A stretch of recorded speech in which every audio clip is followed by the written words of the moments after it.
The government has continued to impose ban on items it lists as luxury goods, while at the same time lifting the ban on some other goods, including diamond and tobacco-related items.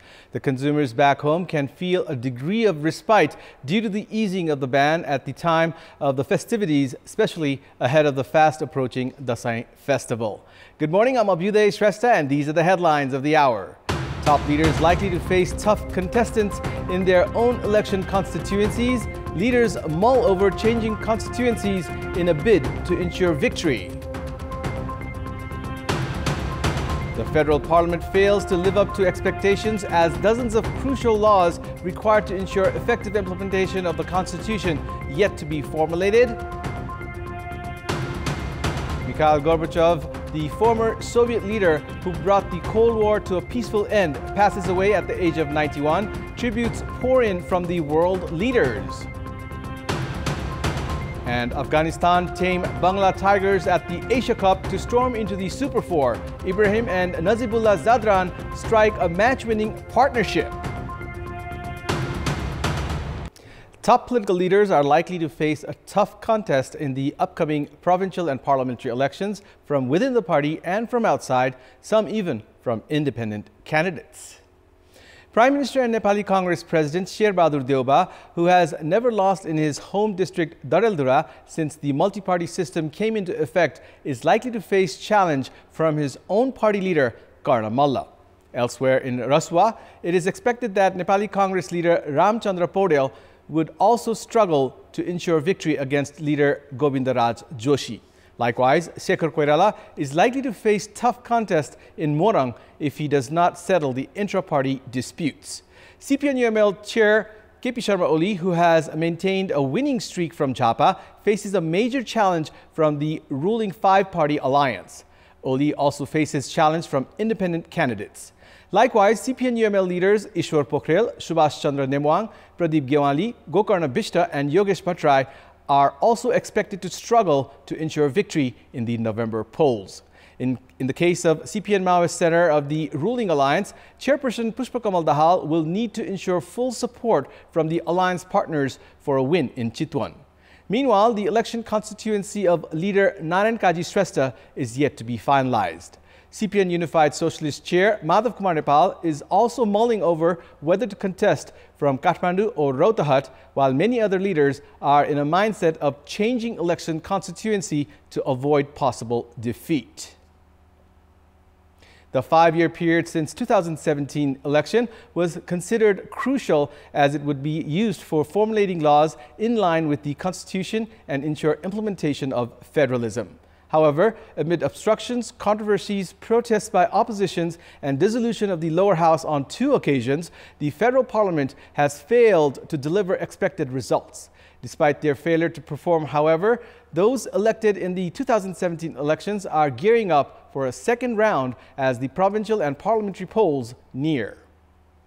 The first session of the federal parliament was held on 5th of March 2018. Lawmakers had a mammoth task of forming laws, raising issues concerning the general public, and holding the government accountable. However, the parliament received flack a number of times for failing to fulfill even the simplest of tasks.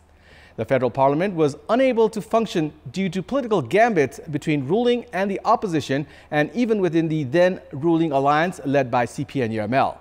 While in the opposition, CPN-UML continued to obstruct sessions at the lower house, and as a result, only 93 of the 152 bills registered at the parliament could be endorsed in nearly 5 years. Half of the laws that support the implementation of the Constitution are yet to be formulated. In our Public Voice segment, we had asked people in several provinces regarding the performance of the federal parliament's 5-year tenure. Let's take a look at what they had to say. Public Voice. जनताले जे सोचे खोजे त्यो अनुसार हुन सकेन। शहरमा जति पनि गर्नुभएको छ, गाउँ-गाउँमा केही पनि भएको छैन। सफल बढ्काएर आउने नेताहरू अहिले महलमा र जिल्ला गाडीहरुमा गुड्किन सफल हुनुभयो। संसदले चाहिँ महत्त्वपूर्ण विधेयकहरू पास गर्न सकेन। संघीय सरकार भएर खासै त्यस्तै केही प्रभाव भएको जस्तो लाग्दैन।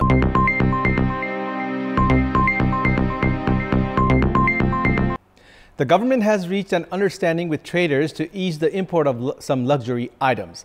In an effort to raise the foreign exchange reserve in the country, the government had imposed a ban on the import of 10 luxury items. Banned items like diamonds, big screen televisions, toys, playing cards, snacks, tobacco-related items have been cleared for import now. The government has extended the ban on 4 types of items till 14th of October this year by issuing a notice in the Nepal Gazette.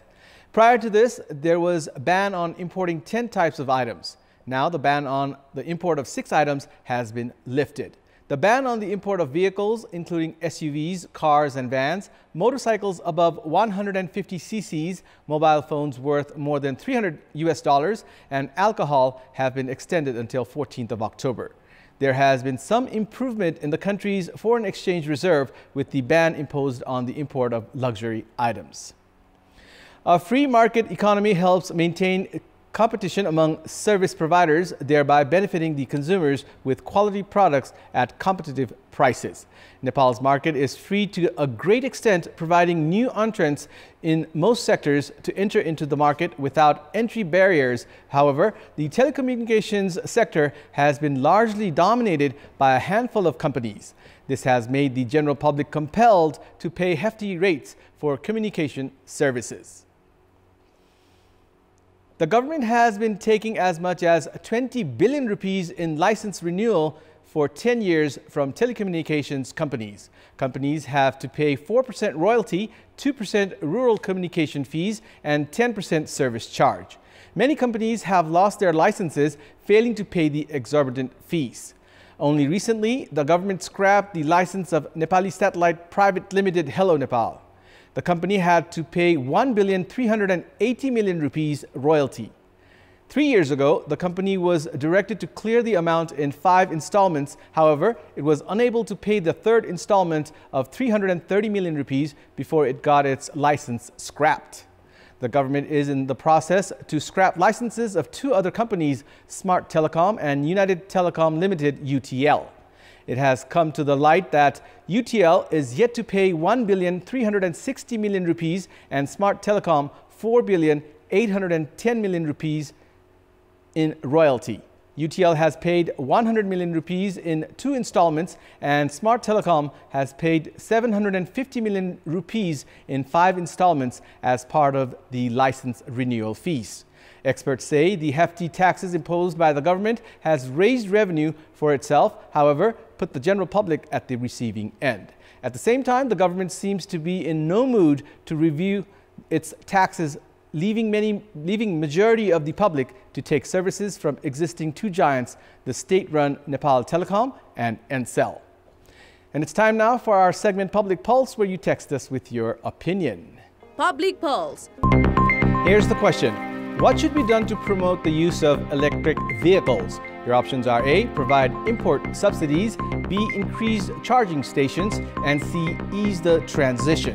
The voting is on. Type NEWS, select your option A, B, or C, and send it to 34001 to share your opinion with us. And that's all for the moment. Thank you for watching. Have a good day.